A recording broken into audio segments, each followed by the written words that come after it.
আমি এমন একটা ব্যবসা শুরু করতে যাচ্ছি যা আমার আগে কখনো অভিজ্ঞতা ছিল না। তো আমি চ্যালেঞ্জ নিয়ে নিয়েছি, আমি 10 দিনে এই ব্যবসা থেকে 1 লাখ টাকা ইনকাম করব।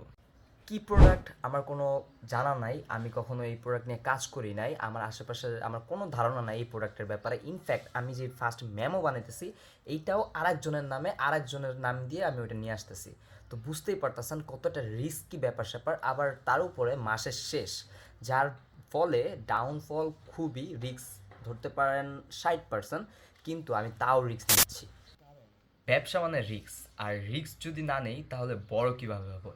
তো আমি প্রতিদিন একটা করে ভিডিও ছাড়বো, যে আমার প্রতিদিন ইনকাম কত হচ্ছে, খরচ কত হচ্ছে, আমি কত টাকা প্রোডাক্ট আনলাম, কি প্রোডাক্ট আনলাম, কই থেকে আনলাম, এগুলো সব আমি আপনাদেরকে জানাবো। আর আপনারা ওই থেকে শিখতে পারবেন কিভাবে একটা ব্যবসা শুরু করে বড় করতে হয়, তাও আবার মনে করেন যে অফলাইনে।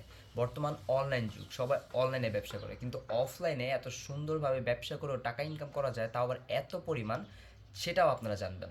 তো আজকে আমার প্রথম দিন, আমার মাল চলে আসছে, কল আসছে, আমি যাব মাল রিসিভ করতে এবং দেখব কি ধরনের প্রোডাক্ট আসছে, কি প্রোডাক্ট আসছে, এবং আমি কোথায় সেল করছি তা দেখাবো, কত টাকা সেল করছি তা দেখাবো, সব কিছু আমি আপনাদের ওপেনলি দেখাবো।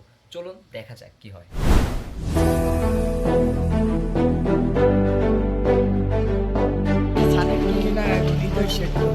না সমস্যা নেই, নাম যারা মালাই লিখছি। তো ফাইনালি আমাদের প্রোডাক্টটি চলে এসেছে এবং আমরা গাড়িতে লোড করেছি। এখন আমাদের প্রোডাক্টটি আমরা নিয়ে যাব আমাদের দোকানে এবং সেল শুরু করব। দেখতেই পাচ্ছেন খুব সুন্দর গ্লাস, চক এইগুলো আমরা উঠিয়েছি। দেখা যাক কাস্টমার আসে কিনা।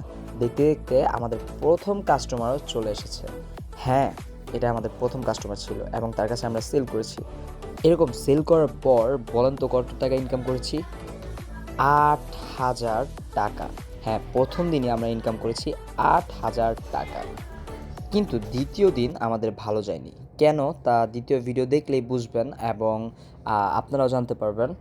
আর আপনারা আরও অনেক কিছু জানতে পারবেন দ্বিতীয় দিন আমাদের ব্যবসায় কী কী সমস্যা হয়েছে।